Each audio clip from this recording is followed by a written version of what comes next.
pharmacists for tobacco cessation in Africa. Number 3, examples of tobacco cessation services which are provided by pharmacists in Africa. And we've got representatives from different countries. FIP's resources, which can be used to empower and support pharmacists when they work on tobacco cessation programs in their different countries. Next slide.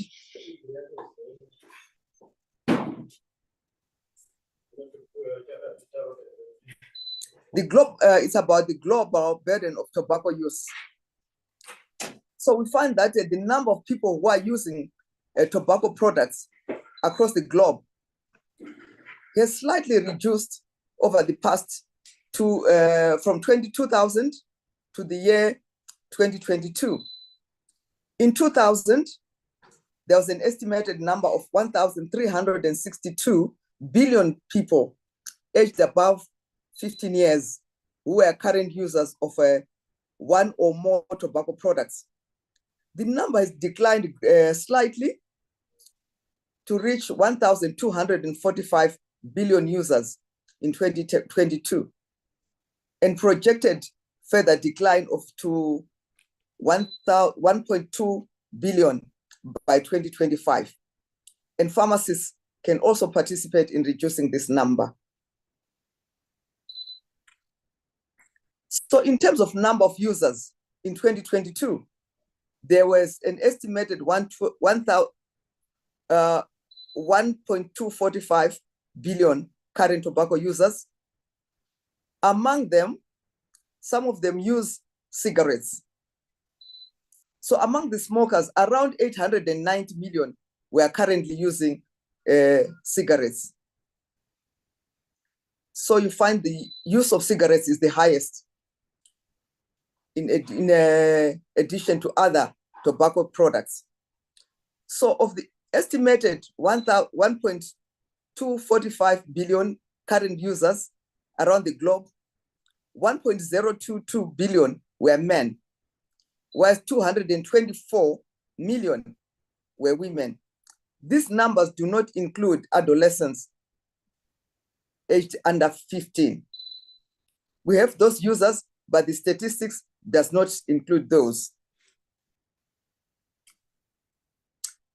So considerable progress has been made over the past 2 decades in reducing the prevalence of adult tobacco use. Between 2000 and 2022 or 2022, prevalence of tobacco use among people aged 15 years and over has reduced from 32% down to 20.9%. However, there's still 1.25 billion adult tobacco users around the world. Supporting tobacco use, users to quit. A key component of the comprehensive tobacco control approach to reduce prevalence of tobacco use is particularly important, since 60% of the 1.2 billion users, they want to quit. But only 35% of the world's population have access to comprehensive tobacco cessation services.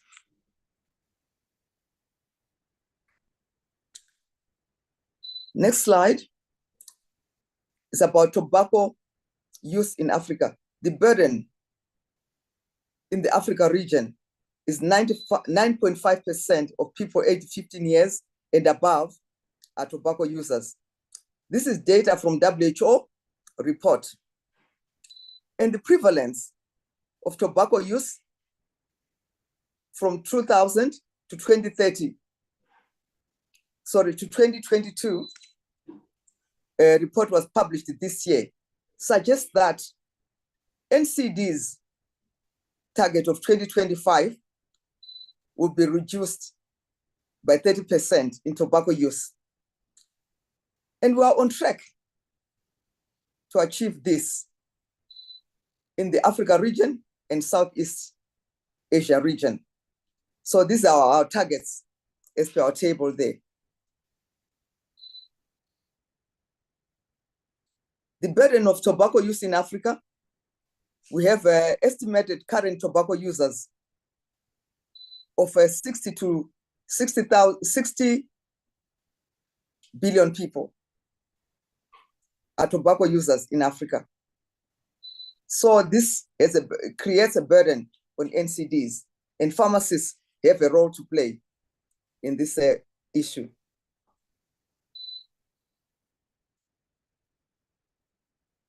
So there we've got a graph which shows the state of tobacco use prevalence targeted by WHO as per WHO region. In the second table, we've got the Africa region. The NCD gap includes target for reducing the global prevalence of tobacco use, including both the smoked and smokeless tobacco among the people aged 15 years and older by 30% by 2025 relative to 2010. The likelihood of achieving the tobacco use reduction target was assessed for 194 WHO countries or member states. In total, 165 countries were in the WHO region. We have results which have been analyzed and they are included in the report. Collectively, they cover 97% of the world's population. Countries were grouped into the following categories. You have those who are likely going to achieve 30% relative reduction, likely to achieve a decrease in prevalence, but less than 30%. And then we also have those who are unlikely to experience significant change in prevalence.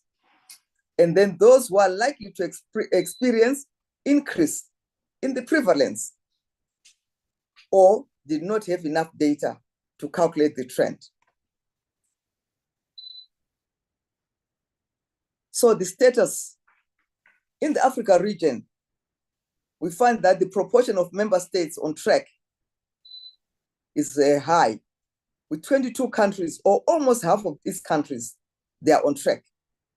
However, 15 countries are likely going to achieve decrease in the prevalence, but less than 30%, which is our target.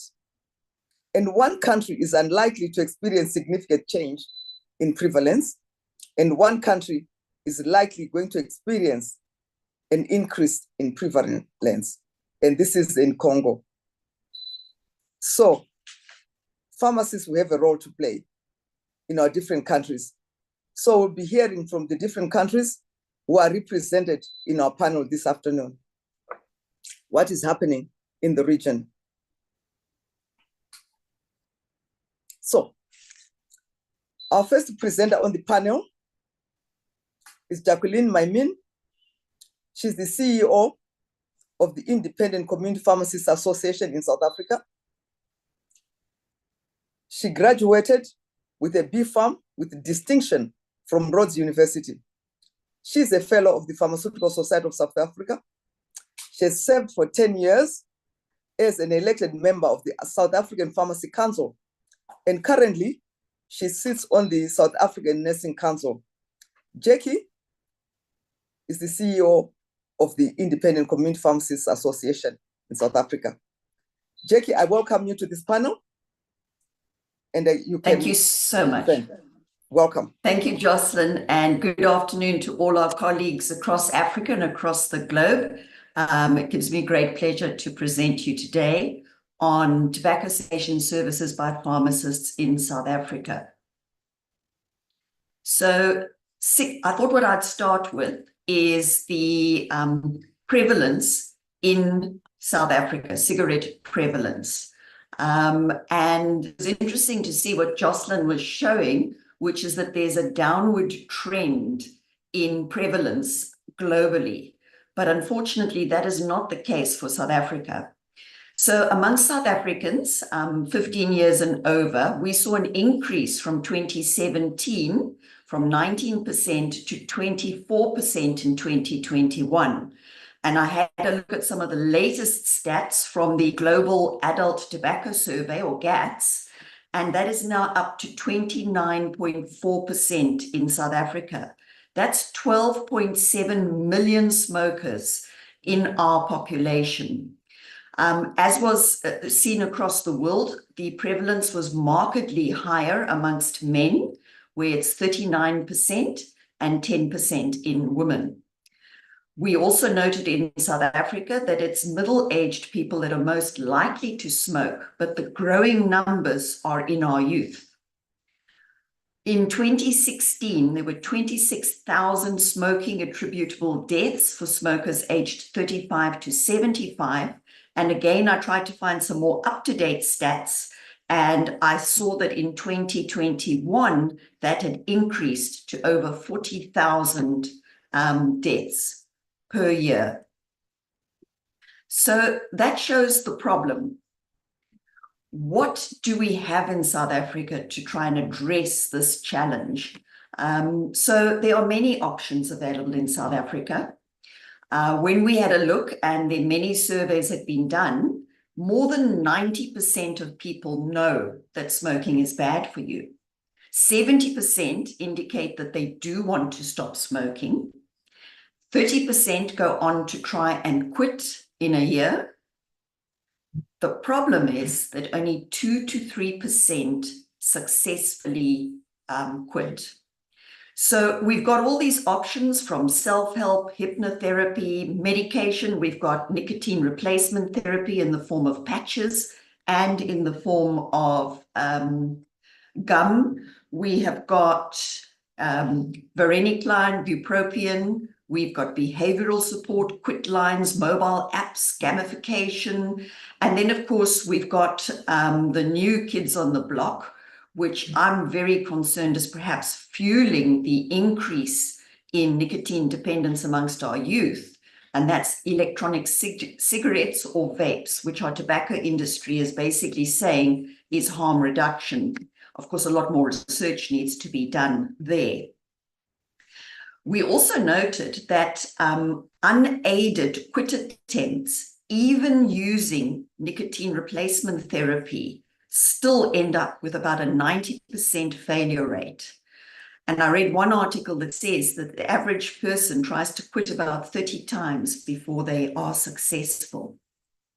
So let me give you a little bit of a background in South Africa's healthcare system. So we've got two parallel systems. We've got a private and we've got a public sector.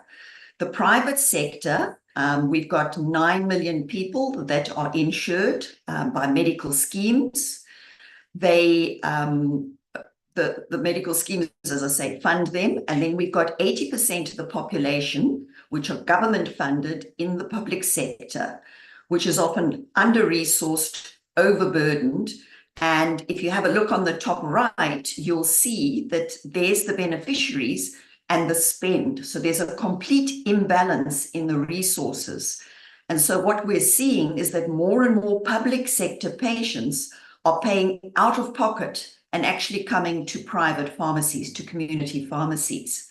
And if we consider that here in South Africa, the average spend on cigarettes is well over 300 Rand a month, then we've got to realize that if we get the pricing right for smoking cessation, ultimately, even those that are not insured can afford to pay for smoking cessation and save money in the long run. If we look at this opportunity, smoking cessation medicines are actually not on our essential medicine list, so they are not available in the public sector. In the private sector, many of the medical schemes do not cover the medicines. And the reason they don't cover the medicines is because of these high failure rates. But what we do know is that the medical schemes are prepared to pay for clinical, evidence-based smoking cessation services. And a pharmacy-supported smoking cessation service has been developed in South Africa. And currently, 10 of the large medical schemes will reimburse one of these as a quit attempt per beneficiary per year. So that's the opportunity. If we have a look at what this service looks like, which is the one that the medical schemes in the private sector are prepared to pay for, we see that this service combines behavioral change therapy, medication, and support. And of course, from the Cochrane reviews, we know that this kind of service can increase your chance of quitting more than threefold.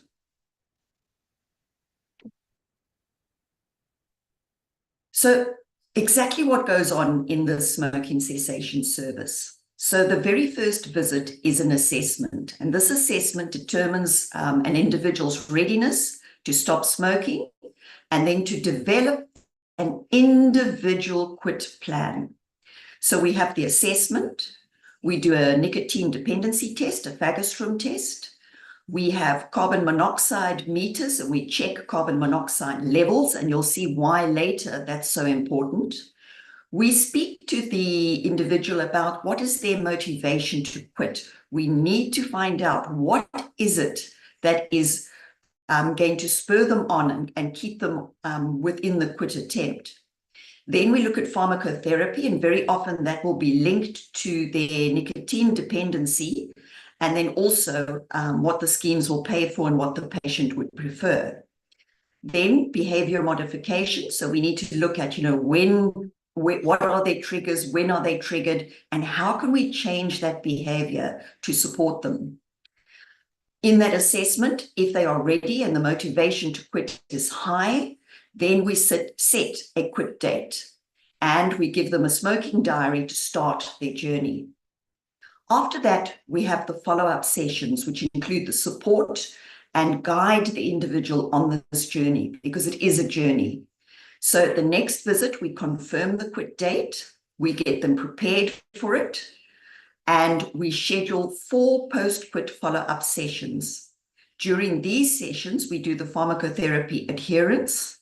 We do carbon monoxide level checks at every visit. And this is important because if somebody has smoked within the last 24 to 48 hours, their carbon monoxide levels don't lie and they will be up. And this is somewhere where you can actually measure, and the person can see, when I came in and I was smoking, my carbon monoxide level was 5, and now a week later, it's 0. And we know what we measure and what can be measured can assist people to keep on this journey. And then, of course, it's the behavior change support, what is working for them, what isn't. And then right at the end, when they get through the 6 weeks, we give them a quit certificate, which they can be extremely proud of. What are the challenges in South Africa? Because there are many. So firstly, pharmacists and community pharmacy are extremely busy. Our dispensing fees as refunded by medical schemes are not high. We have patients busy with us all day. We've got so much regulatory framework and practices to adhere to. It is very difficult to find the time for the services. The medical scheme funders are always pressurizing our bottom line, and they reimburse at a low rate. And this makes it less attractive for a pharmacist to actually offer the services, because it does take time and effort. And of course, there's equipment to go with it as well. In South Africa, smoking cessation is a very new pharmacy-based service, and people don't generally link smoking cessation with pharmacy. And that's something where we need to do a lot of work. So the uptake is low. The other issue is that nicotine replacement therapy is the only medication available for the pharmacist to prescribe. It is pharmacist-advised therapy, and it's the only one we can prescribe. If the phagostrum test indicates that we need a varenicline, then we need to refer them to a GP, because both bupropion and varenicline are both on prescription. I've already mentioned that the public sector, there are no smoking cessation medicines and no services available. So we really need to look at how we can support the government to look after state patients that also wish to stop smoking. And then lastly, the carbon monoxide monitors are expensive because the South African rand is not strong against the European and the US foreign exchange. And there are importation taxes. It's difficult to get them checked each year and calibrated. So those are also some of the issues that we have. What have we done as the Independent Community Pharmacy Association? So we started a number of years ago on our path of pharmacists against tobacco. So World No Tobacco Day is a good day, an awareness creating day. And we put up posters, we have social media, we've got a Facebook page, Twitter, we have in-pharmacy pamphlets. And basically we're saying to people, you can quit with help, ask your pharmacist. In addition, we also have a number of other innovations that we use. For instance, the Pharmacists Against Tobacco campaign that ICPA was leading. We included their SOPs for our pharmacists, tar jars, and that's the jar there at the bottom. Very, very good tool to use in your pharmacy. Pop it on your dispensary counter. It really looks disgusting and it's easy to make and it starts a conversation. Of course, a tar jar is the amount of tar that collects in a smoker's lungs when you smoke 20 a day for a year. And very often that is enough to get the person to start talking about it. Of course, we also have cost calculators, work out how many cigarettes you're smoking a day, what does it cost per day, per month, per year, and in 20 years. And you'll see you could have bought a house, which you have put up in smoke instead. We also challenge smokers to go smoke-free for 24 hours and give them certificates afterwards. And all of these initiatives help make public aware of the services that pharmacists can provide. So what is the way forward? I'm going to wrap up here. There is no doubt that there is an opportunity to pharmacists to offer an evidence-based service that saves lives. We know that for every 2 people that we help quit smoking, we have saved 1 life. Because the stats don't lie, smoking kills 1 out of 2 people. So that's the first thing. That's the motivation for pharmacists. But what do we need to do? We need more marketing. We need to create awareness. We need to really put it firmly in the public's mind that if you want to stop smoking and you want to increase your chances of quitting, go to your pharmacy. We then need to look at funding. So we really need to lobby government to consider putting it onto the essential medicines list. With 80% of the population relying on the government, it really is not good that they have no access to any nicotine replacement therapy. And what we could provide there is a public-private partnership, whereas the private sector pharmacies, we could take on state patients, try and decant some of these smokers and assist with the whole burden of disease. Remember, I said to you, over 40,000 people die of a smoking-related disease in South Africa every year. We also need to demonstrate the effectiveness of this service, which we haven't got in South Africa, and bring the rest of the medical schemes on.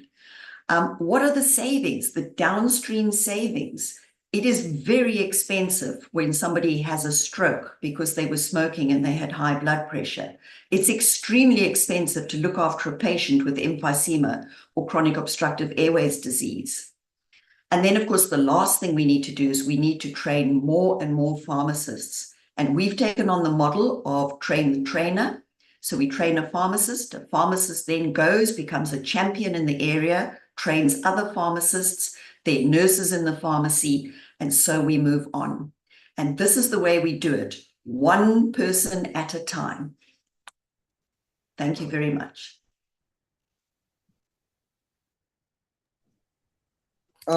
Thank you very much, Jackie. Thank you for your presentation. And I'm sure people learn, and we don't want to reinvent the wheel, but learn from those who are or who have done something to start if we are not doing it in our own countries. Thank you so much, Jackie. Next slide, please.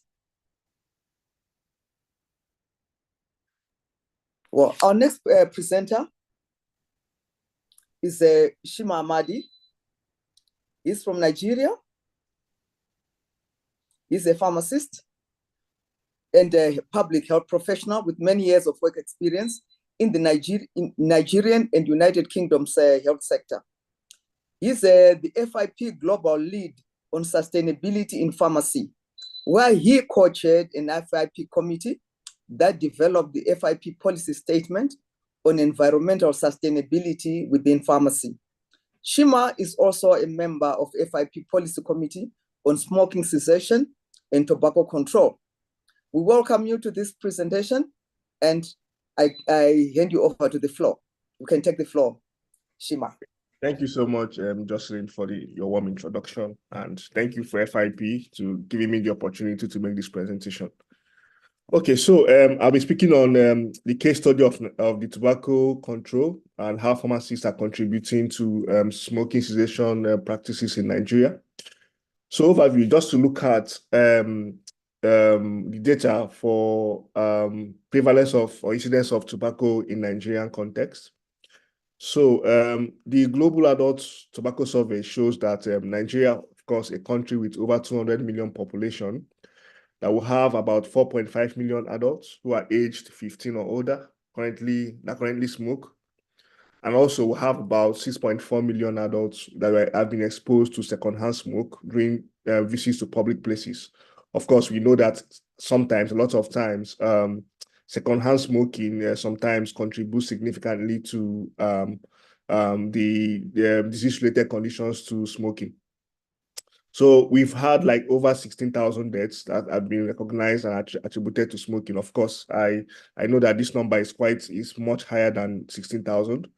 So the global burden or the economic burden of tobacco use between 2013 and 2020, that's over $9.45 billion US, which is quite something significant that could have helped, would have invested in several areas, but is costing the country this such amount of money. Next slide, please. So there is a case study done for community pharmacy premises in Lagos, Nigeria. So this case study involved over 250 community pharmacists, kind of trying to have an idea of what the smoking cessation services that they provide. So 92% out of these 230 something sampled community pharmacies, of course, they've encountered smokers in the course of their work, either through referrals or people coming for over-the-counter counselings and the rest of it. So they've encountered smokers throughout the course of their work. So of course, which shows that there is people who smoke kind of visit community pharmacies and they have these interactions with them. So only 49.6 have inquired of patient smoking status. So a lot of community pharmacies don't usually ask.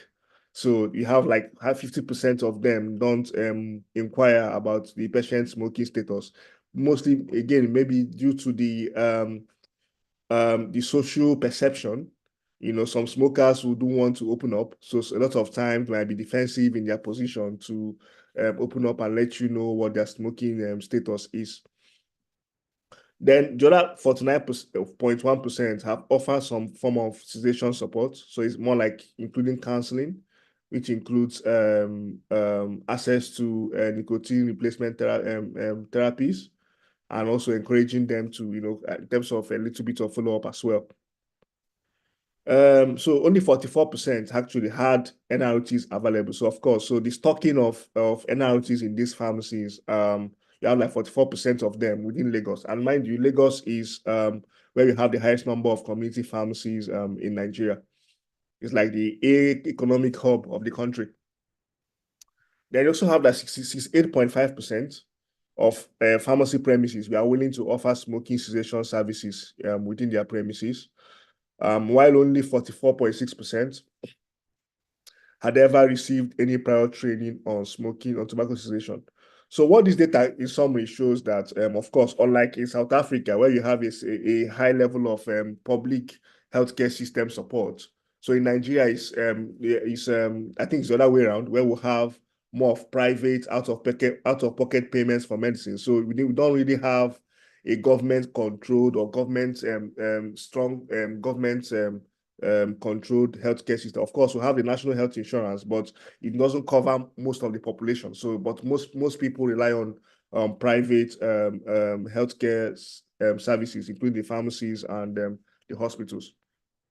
Next slide, please.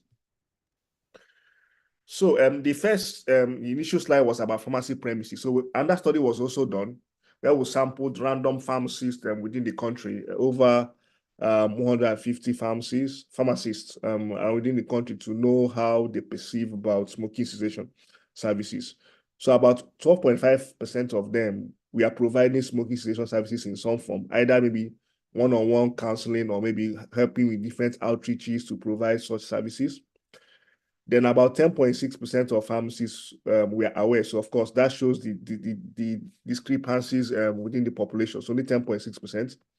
Again, largely because in the pharmacy curriculum, it's not included, and in a lot of continuous professional development programs, they don't specifically discuss smoking cessation programs.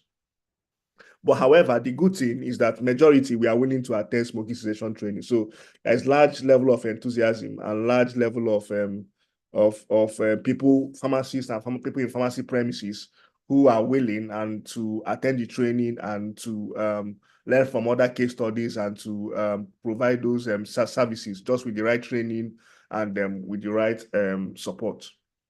Next slide, please.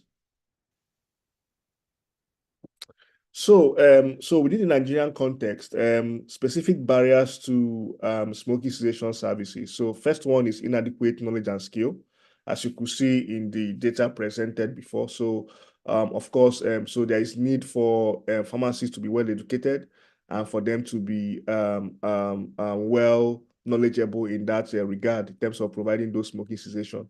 So again, this boils down to this lack of knowledge, and maybe there has to be systems in place both within the public and private partnership to ensure increase knowledge and skill acquisition for pharmacists to provide these services effectively. So unavailability of smoking cessation products, like you saw in one of the slides where I mentioned about 44% stocked nicotine replacement therapies and some medications in that line. So these medications are not always stocked. Reason being because that is not because, like I said, we have a more heavily dependent private sector healthcare systems. So because such products are not seen as where you make the profits in quotes, so they are not always available because pharmacies don't want to stock medications that they wouldn't sell or market. So the unavailability of these products is also a barrier. The lack of designated place for smoking cessation counseling is also a challenge because when you're offering smoking cessation counseling, ideally there is need to have like a separate counseling section than the normal overall pharmaceutical counseling. So lack of designated place for smoking cessation counseling offers one of the key challenges. The pharmacist burnout.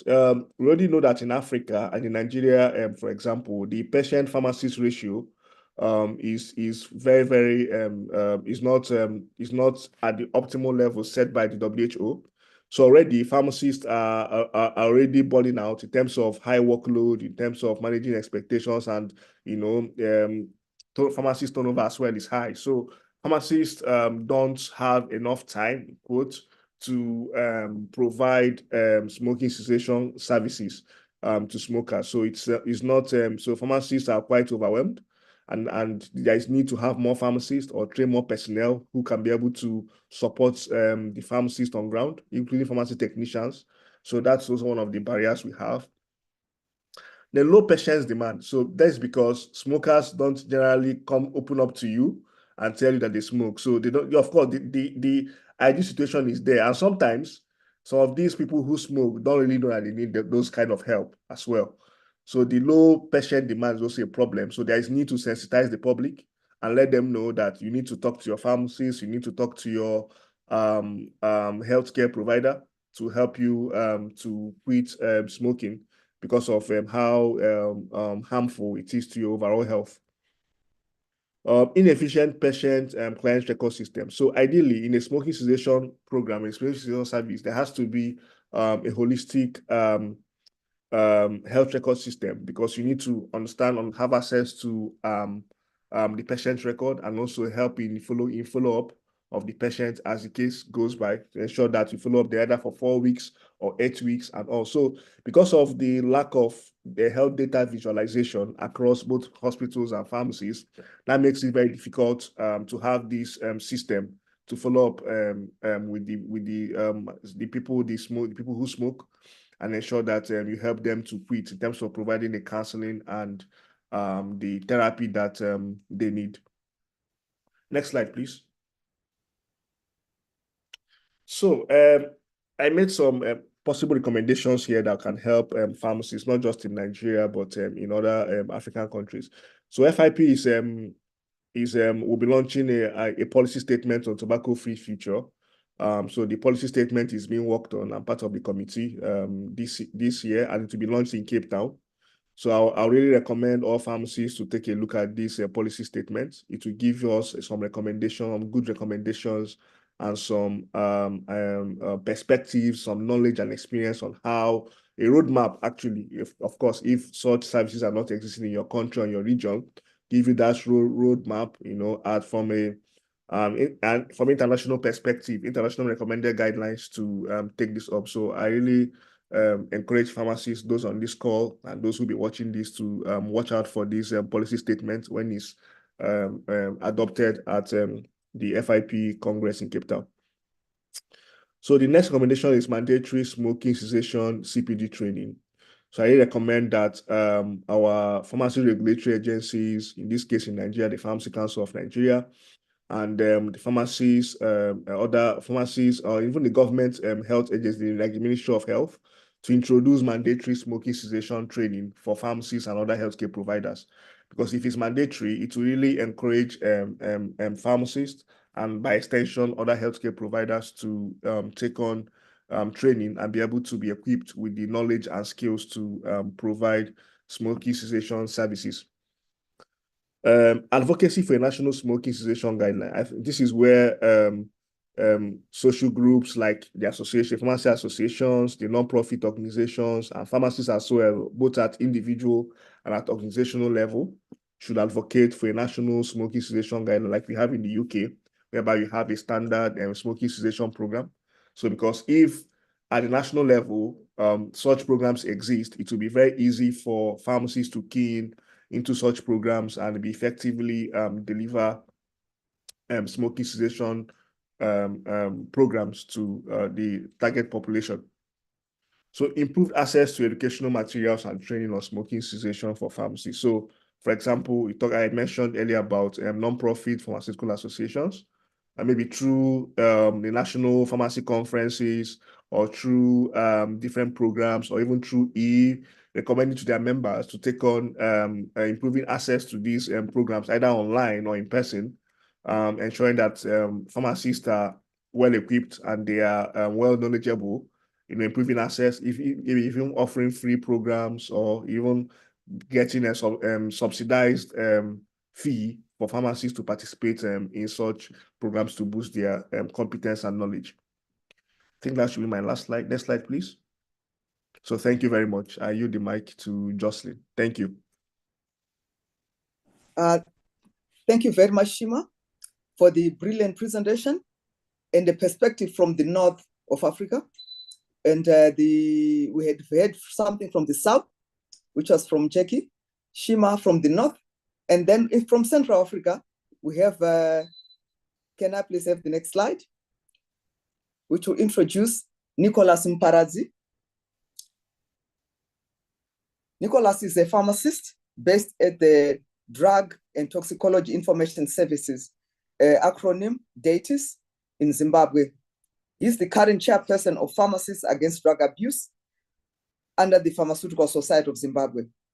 Nicholas is also serving as a media coordinator in the Public Relations Subcommittee of ECPG, Early Career Pharmaceutical Group, under the FIP as an organization. Nicholas, welcome.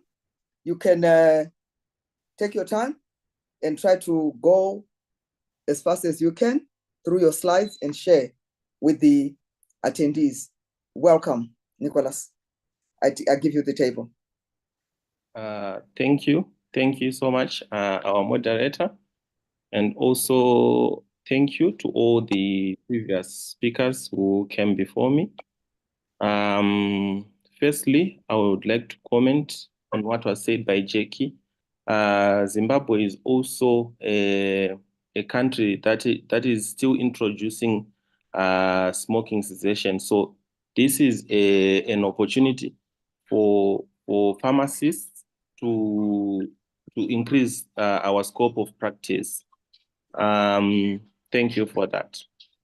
Okay. So just for the background of tobacco use is a form of substance abuse. And when we're talking of substance use, it refers to the use of selected substances such as tobacco products, alcohol, cocaine, marijuana, and other substances which are inhaled, consumed, or otherwise absorbed into the body, despite their detrimental effects. And generally, substance use, it continues to be high in the world, to the extent that there was a 21% increase of drug users from 2011 to 2021.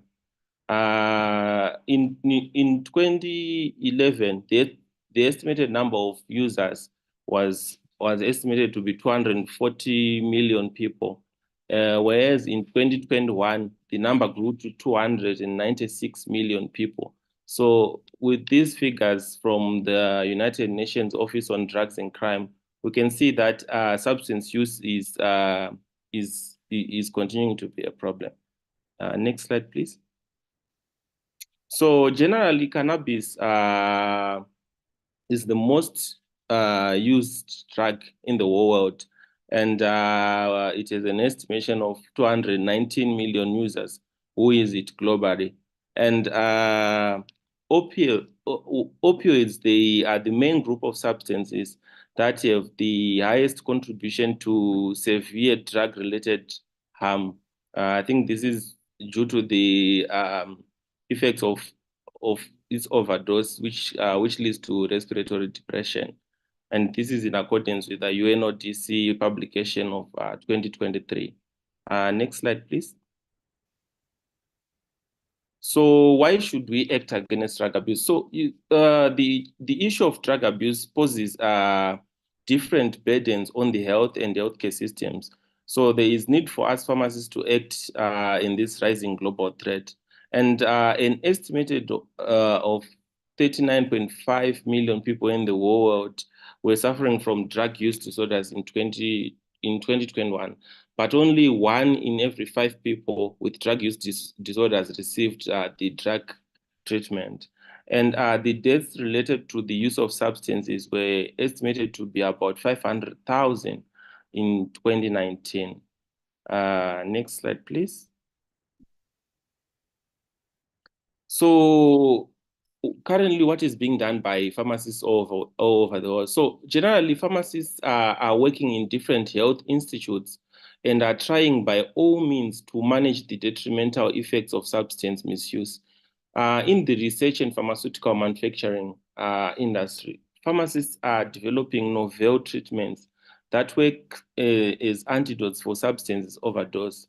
And in the hospitals, pharmacists are involved in the medical teams that are giving empirical pharmacological therapy to patients that are admitted due to substance misuse. And also in the community pharmacies, pharmacists are constantly raising awareness on the dangers of drug abuse to the clients, and they are also dispensing the medication that is used to treat substance misuse. Next slide, please. Moving on to the global overview. So much of these statistics on the global overview have been covered by our moderator, but generally tobacco is a major risk factor for several types of cancer, such as lung cancer, and also respiratory diseases and cardiovascular diseases. And tobacco contains nicotine, which is highly addictive. And more than 8 million people in the world die from tobacco use every year. And most tobacco-related deaths occur in low-income countries and middle-income countries. Usually, this is due to the intensive tobacco industry interference in those countries and also the marketing. Next slide, please. So tobacco is also harmful to non-smokers. And second-hand smoke exposure has been evidently associated with adverse health outcomes, which results in about 1.2 million deaths annually. And this is in accordance with the statistics from WHO. And every year, half of all children inhale polluted air by tobacco smoke, and about 65,000 children die every year due to illnesses related to second-hand smoke. Next slide, please. And currently, about 1.3 billion people worldwide are estimated that they use tobacco products. And from these, about 80% are living in low-income countries and middle-income countries. So this is a huge number, especially considering that the world population, using the statistics that we have from the UNFPA, the world population is about 7.95 billion people, and we're saying that 1.3 billion people worldwide are estimated that they use tobacco products. So this is generally a big number. And tobacco use is also attributed, or it also contributes to poverty, because users always end up diverting household spending from basic needs such as food and accommodation to tobacco. And this spending behavior is a result of the addictive nature of the tobacco, which we said that it is nicotine, which is difficult to overcome. And tobacco use also causes premature death and disability of productive age adults in households. And this leads to a reduced household income and increased healthcare costs. Next slide, please. And there's this economic statement that I found interesting, and I thought that I should share it in the African region. So it says, in addition to the detrimental impact of tobacco on health, the total economic costs of smoking, from health expenditures and productivity losses together, are estimated to be around 1.4 trillion per year, which is an equivalent in magnitude to 1.8% of the world's GDP, which is the gross domestic product.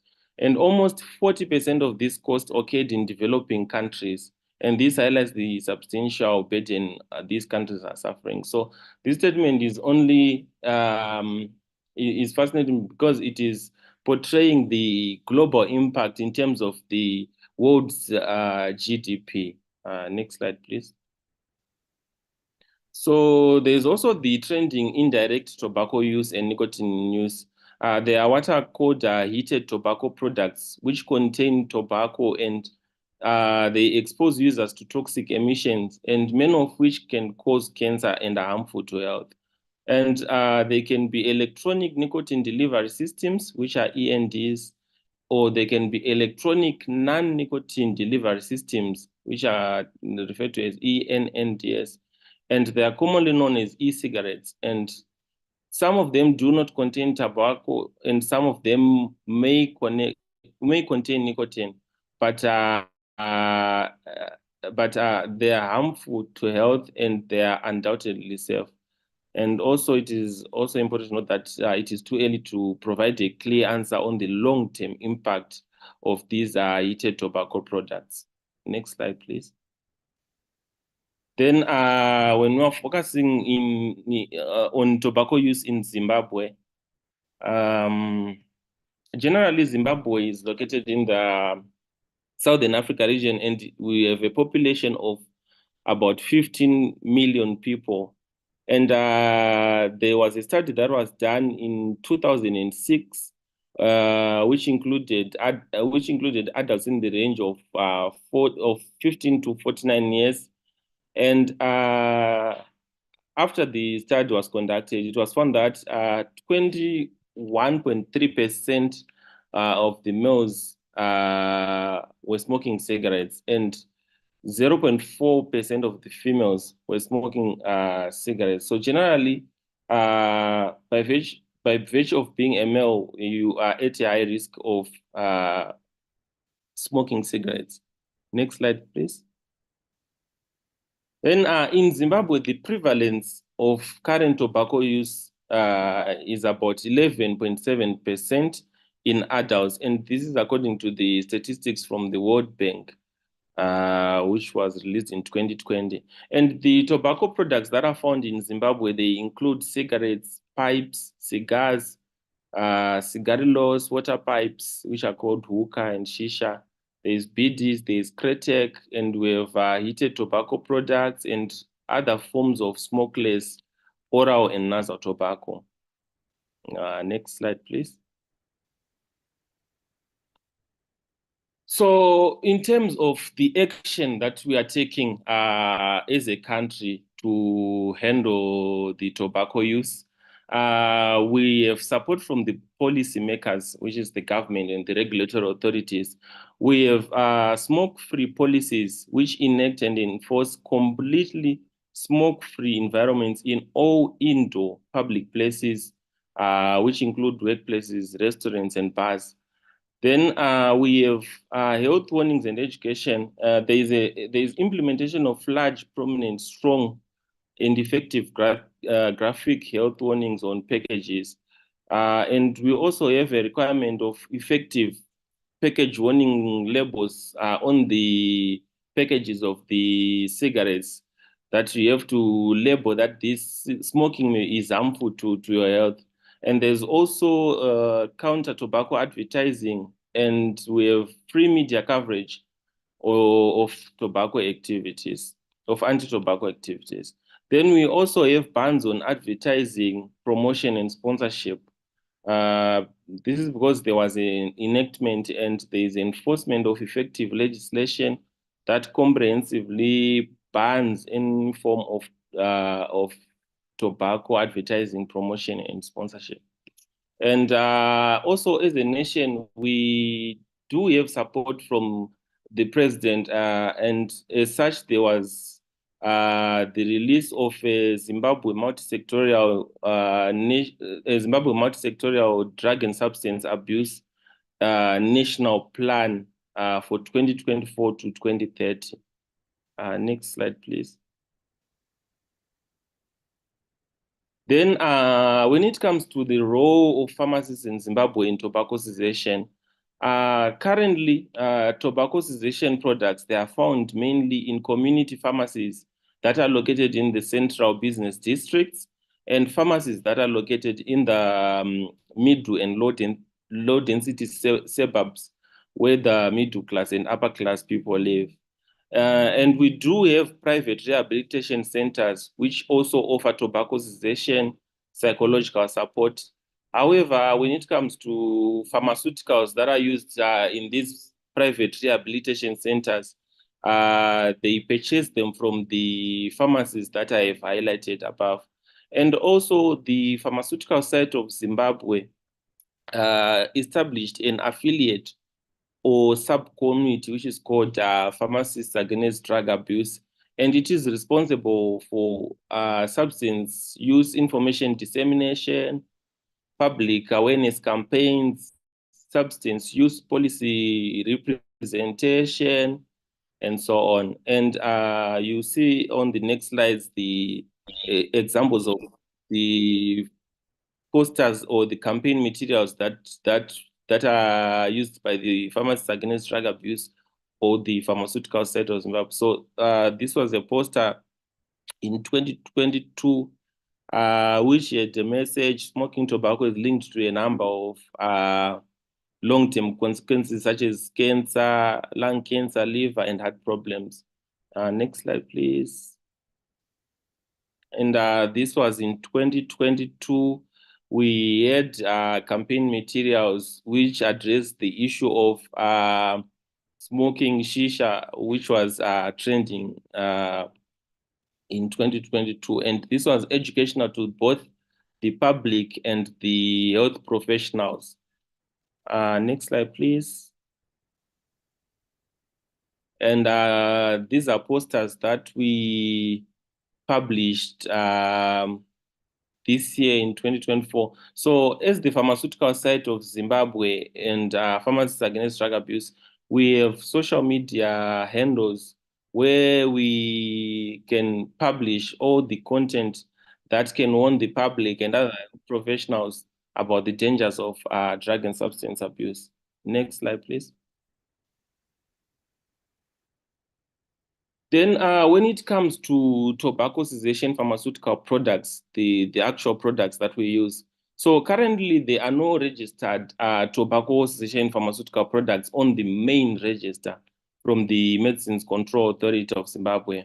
However, there is provision to import the medicines. In Zimbabwe, we use what we call the Section 75 application module, which we use to import unregistered medicines that we see that they are vital. And also, whilst we're at the Medicines Control Authority of Zimbabwe, I would also just like to share that the Medicines Control Authority attained WHO benchmarking to maturity level 3, and it is now one of the 6 countries in the African region which have attained maturity level 3.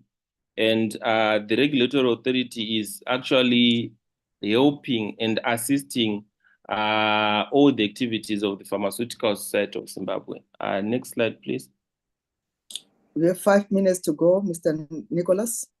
Okay, thank you. So generally, when it comes to products that are used, we have nicotine gums, which are found in 2 milligrams and 4 milligrams. Then we have nicotine patches, which can be 21 milligrams, 14 milligrams, 7 milligrams, transdermal patches. Next slide, please. So this slide is just highlighting the mechanism of action and the directions of use for the nicotine patches and the nicotine gums. And this information can be accessed either on Medscape or any other platforms that have information for use of pharmaceuticals. Next slide, please. Then the other product that we have in Zimbabwe is varenicline, which is found in 0.5 milligrams and 1 milligram tablets. Next slide, please. And this is the mechanism of action and the dosage of the varenicline. Next slide, please. So I think this is the last slide. So generally, there are also areas that we are working on improving as a country. Currently, the population in Zimbabwe does not have access to a toll-free quit line to support individuals who want to quit using tobacco. And also, generally, the nicotine replacement therapy is legally sold, but the range of products that are cessation is still limited. We not have bupropion. We do not usually have bupropion in Zimbabwe, and also the affordability itself of the medication quite still high, and also smoking cessation support is not available in public offices of health professionals, government primary healthcare facilities, or community centers such as clinics. Next slide, please. Next slide, please. Okay, and these are my references. Thank you.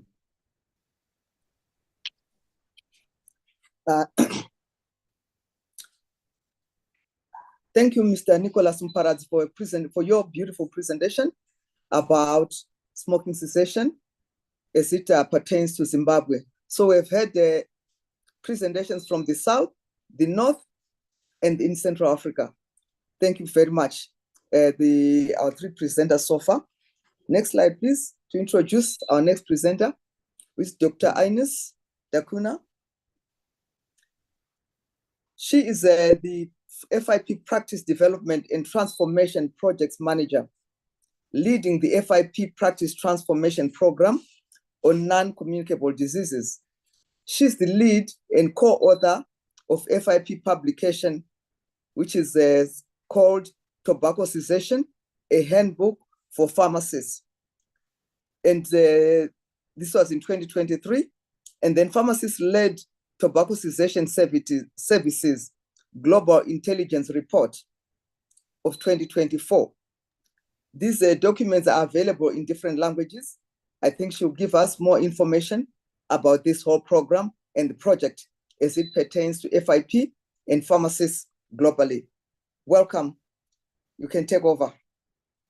Thank you very much, Jocelyn, and thank you to all the colleagues who presented great examples of pharmacist-led tobacco cessation services in their countries. I think it is really inspiring to hear these different examples from Africa and to learn with colleagues from these different countries. And for me, it is a great pleasure to share with you today the work that the FIP has been doing in the field of tobacco cessation and what pharmacists can do to help individuals to stop using tobacco. FIP has been working for several years in the field of non-communicable diseases, NCDs, and in particular tobacco cessation as part of our commitment to the WHO Astana Declaration on Primary Health Care signed in 2018. One of the ways FIP has been doing this is through the FIP Practice Transformation Program on non-communicable diseases. And you can find more information about this program on our microsite, ncds.fip.org. This program aims to provide tools and strategic support to FIP member organizations to develop and implement pharmacy services that can have a sustained positive impacts in the prevention, screening, management, and treatment optimization of non-communicable diseases for improved patient outcomes and health systems efficiency and sustainability. The program initial focus on these five disease areas that you can see on the slide: cancer, cardiovascular diseases, chronic respiratory diseases, diabetes, and mental health, but also on risk factors for non-communicable diseases, such as tobacco use, because we know that tobacco use is a risk factor that can affect and also trigger all these diseases, in particular, chronic respiratory diseases, cancer, and cardiovascular diseases. So in addition to developing resources such as FIP handbooks and knowledge and skills guides for pharmacists in each of these 5 disease areas, which are available on our FIP microsite on NCDs, we have also developed specific resources focusing on pharmacist-led tobacco cessation services. This includes the handbook you can see on the left of the screen, Handbook for Pharmacists Supporting Tobacco Cessation and Tobacco Dependence Treatment, which was launched last year on World No Tobacco Day, but also the FIP Knowledge and Skills Guides on the right of the screen, which describes the knowledge and the skills pharmacists need to provide effective tobacco cessation services. You can also find these 2 publications on our website and microsite. These resources are also available in Arabic, Chinese, French, Spanish, and Turkish. Also last year, FIP launched a holding statement on the use of electronic cigarettes. We know that electronic cigarettes are becoming more and more popular, especially among younger adults and teenagers. Normally due to flavors and strategies that make them very appealing, and also to a certain misperception of this product as being harmless to health, which is not the case. So FIP has published this holding statement to inform about FIP positions on the use of this product. FIP also started to work at country level to support our member organization, particularly in Jordan and also in India, We have started to support these two countries because they have a higher prevalence of tobacco use. And Jordan in particular is one of the 6 countries in the world where the prevalence of tobacco use has actually increased. So we have started with these 2 countries, but we still probably support our member organizations in other countries as well.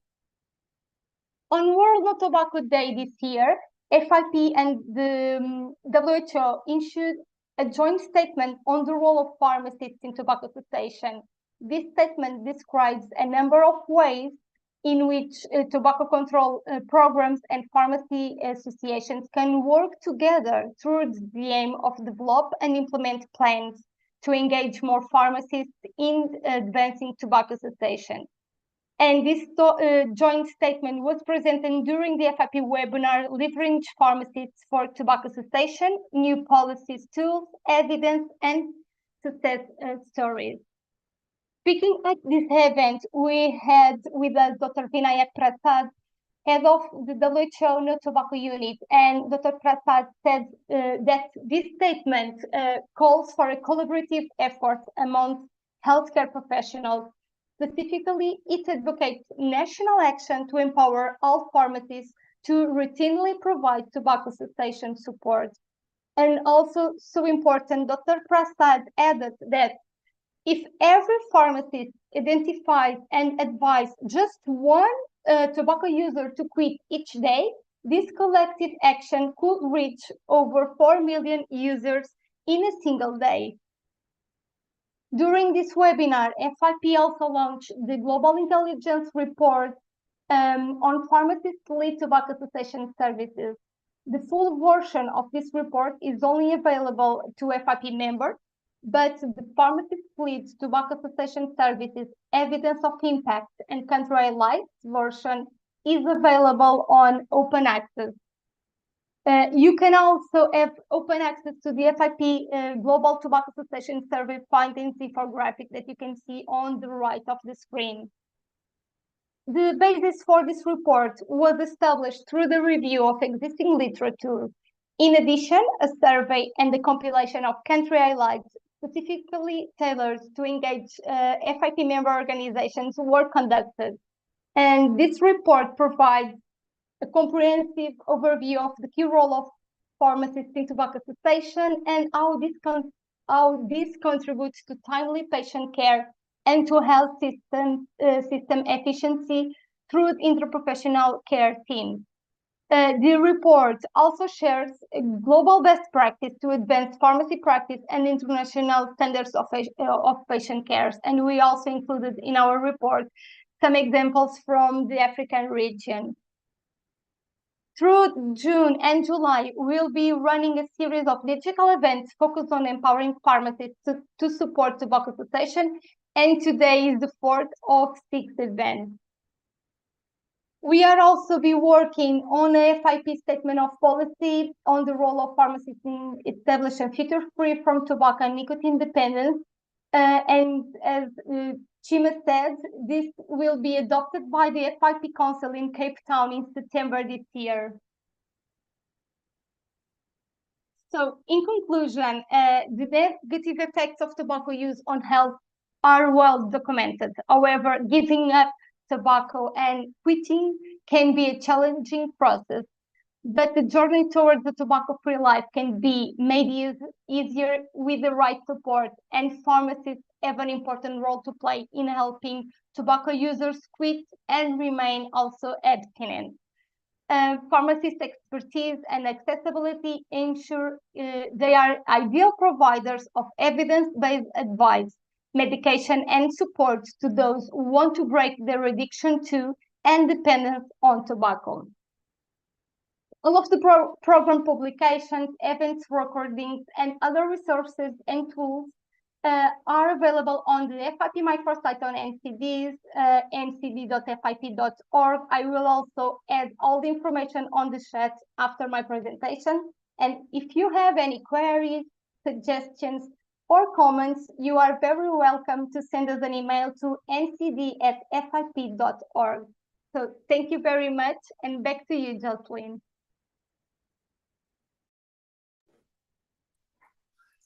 Thank you very much, Ines, for your presentation and the perspective from FIP. Can I have the next slide, please? Do you have any questions? But before we, let me go into the chat box. There are a number of interesting questions there, which came from the participants. One of the questions was, what would Zimbabwe anticipate on the general reaction of the population towards a total blockade of all tobacco imports into the country? But I think just to put this thing into perspective as well, we're talking of the policy, and the tobacco is also grown in Zimbabwe, and it's one of the foreign currency earners in the country. So that is the challenge. Then you can answer that one with any other questions from the, I will give you 2 minutes to answer those questions. Those ones will be for the Zimbabwean representative.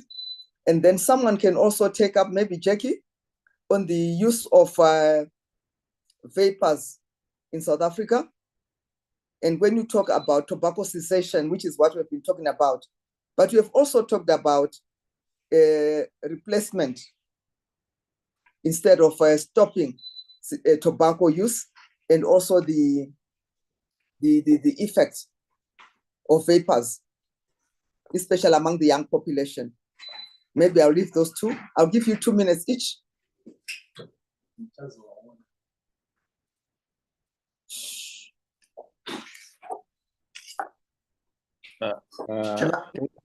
Thank you, Jocelyn, for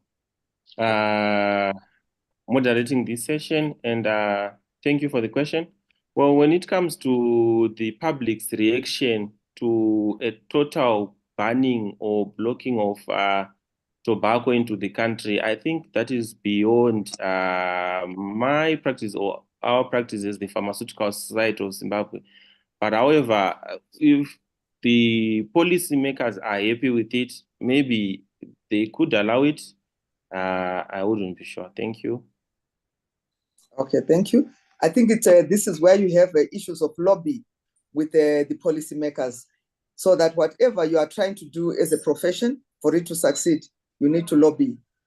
It's with the policymakers. And then Jackie, the use of nicotine. Thanks, Jocelyn. Yes. Absolutely. So, Jocelyn, yes, vaping, e-cigarettes, there's been an absolute explosion in South Africa of these devices. And the tobacco industry maintains that it's harm reduction. And so there is the sense that these are safer. And it's becoming very posh and mod to have a vape in your hand and all this wonderful billowing fumes. And our youth are taking it up in their thousands. It is very concerning because we know the nicotine is the dependence-producing substance. What we also know, and I think it was Nicholas who spoke about the fact that there are N's and then N's with the double N, so non-nicotine. So we find that a lot of the youth will start with a vape with what they think is a non-nicotine-based flavor. And what we found, and there's a lot of evidence out there, that there's no regulation of this at all. It doesn't fall under our tobacco bill. It doesn't fall in our smoking policies. So it's unregulated. And these fluids are being made in the backs of garages, in dirty kitchens, and the list of ingredients on there are not true. And we have found that something that will say it's got 2 milligrams or 10 milligrams per mil of nicotine, sometimes there's 70, 80 milligrams of nicotine, which is deadly. We are also finding that the non-nicotine liquids often contain nicotine. And of course, this is the hook and catches our youth. So we as pharmacists here in South Africa, we are very anti, and in fact, our statutory council, South African Pharmacy Council, has put out a paper saying that they are banning vapes and vaping liquids from being sold in pharmacies. I think this is very proactive. effective and 100% supported by ICPA. We need a lot more evidence around vaping. You know, I do believe somebody who's smoking 20, 30 a day who changes to a vape, maybe there is harm reduction there, but we do not know the long-term effects. You know, you hear stories of popcorn lungs and things like that. And so there was a bill that came out from the government to try and include vaping liquids under the tobacco bill. It went out for comment. Of course, we produced a lot of comment, but it has stalled and we don't know what's happened to it. And we know that there's a lot of lobbying from the tobacco industry. So yes, I think watch this space. I know that FIP have got a brilliant paper on it, but we are very concerned about vaping here in South Africa.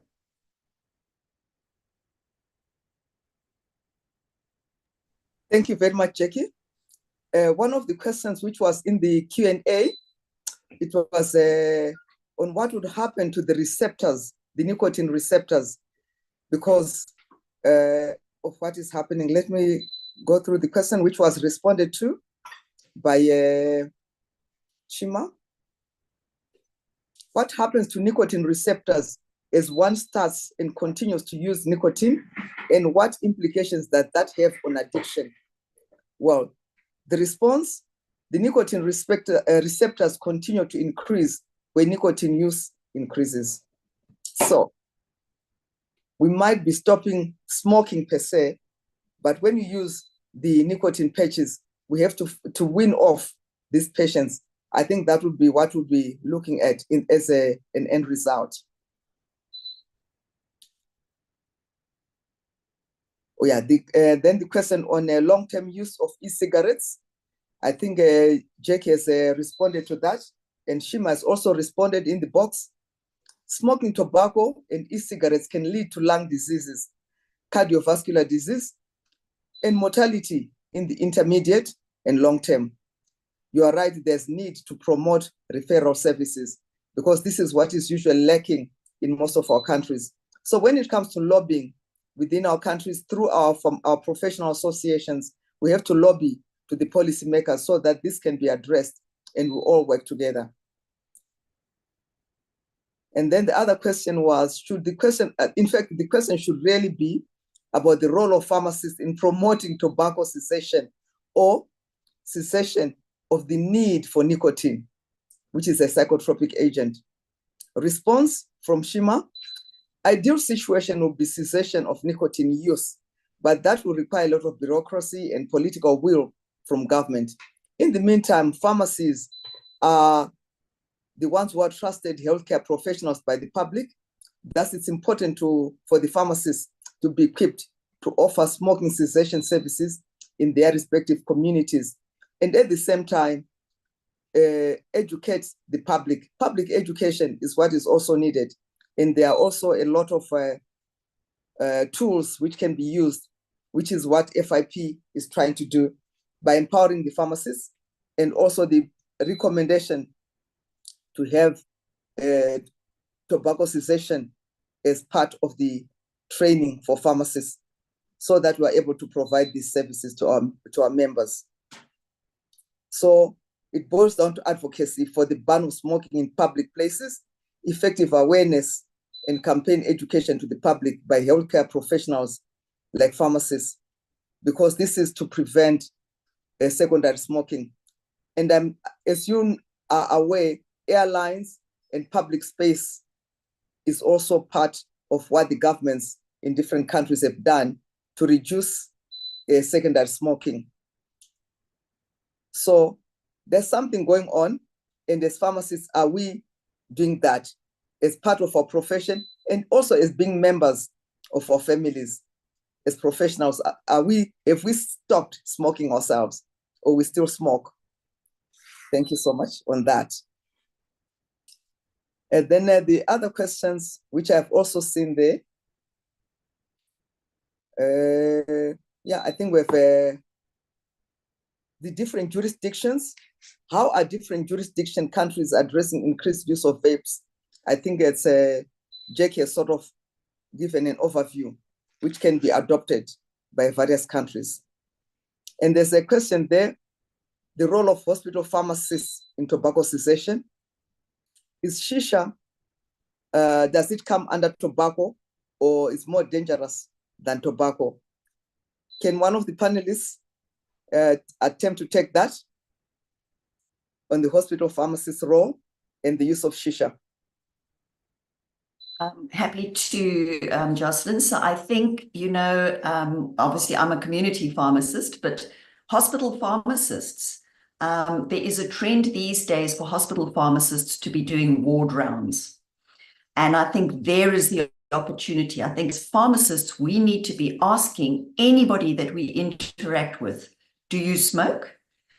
Do you want to try and stop smoking? Can I help you stop smoking? And I think it can start in hospital. I mean, where better place than somebody who's in hospital and to offer them a smoking cessation service. So I think every pharmacist out there has an opportunity.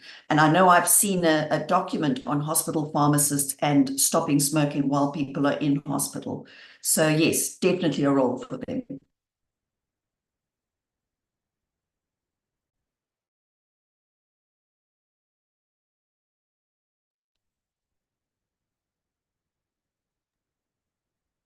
You're on mute. Thank you. Sorry about that. A number of issues questions have been raised from the chat box. Even though I still would have wanted to hear more from you guys, it has been a very interesting presentation. So I'll give each one of you a minute on what the take-home message should be to the participants and all the attendees here. So we'll start off with Shima. Take-home message on this topic. Thank you so much, Jocelyn. Just in 1 minute, I will say that pharmacists, as people who are closely, with the public in terms of our relationship and how close we are, we need to take up, improve our knowledge and know that it's part of our responsibility to help the public that we serve to wean them off smoking and provide those smoking cessation programs with them while advocating for government policies to help support such policies. Secondly, I will say that all of us should also watch out for what FIP is doing.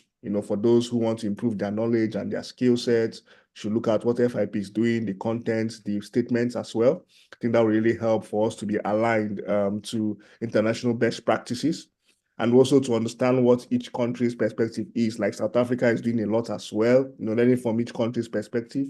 I think that will really help us to make an impact in our respective countries. Most importantly, let us come to South Africa for FIP Congress. Thank you. 30 seconds for the other panelists. Take home message. Nicholas? 30 seconds. Thank you, Jocelyn. Well, I just want to say that even though smoking cessation is a new service being offered by pharmacists, let's take this as an opportunity for us pharmacists to expand our scope of practice. And we should just market it as a brand that if you want to quit smoking, visit your nearest pharmacy. Thank you. Thank you. Jackie, take home message, 30 seconds. Absolutely, Jocelyn. So same thing, I think us as the custodians of medicine, we need to be asking patients if they're smoking. We need to be telling them that they can interact with the medicines they're on. And we need to really expand our scopes of practice and really try and save lives with these services. Thank you. Thank you. Ines, take off message from FIP. Yeah, I echo my colleagues' words, and from FIP sides, we know that pharmacists have an important role to play on this area. So we hope our publications inspiring you and helping you, supporting your patients in your daily practice. So thank you so much to all for your contributions to this webinar. Thanks, Jocelyn. Thank you to our panelists for your brilliant presentations, the preparations you had done, and your time to sit with me here this afternoon. There's more we could have said, but time is not on our side. Just to wrap up, I know I'm a bit over time, out of time, but anyway, for the benefit of our members, this presentation will be available on the FIP website under www.fip.org. And this will be on our events website. And please provide feedback to FIP, so that even if you want some more presentations on this topic, we can still, something may be arranged so that we can continue the discussion. And also when we get to Cape Town, we see you there when there's the launch. But even if you are not coming to Cape Town, you can send us comments on the events.fip.org so that we can improve on these presentations. And then I also want to invite you to 2024 conference in Cape Town. Cape Town conference will be held from the 1st to the 4th of September. So I expect to see more of you in Cape Town, and then we can enjoy the African cuisine in Cape Town. And for more information about the Congress, you have the website there, which is capetown2024.fip.org. And the program topics are into 3 classes: equitable quality healthcare, innovative drug discovery and access, revolutionizing healthcare with AI. Remember, AI is the catchword these days. So for more information, there's our website where you can read more about that. Registration is in progress, and we hope to see you in Cape Town. Thank you very much for attending. See you in Cape Town for those who can. And if you can't, let's keep on communicating on our website. Thank you very much. Have a blessed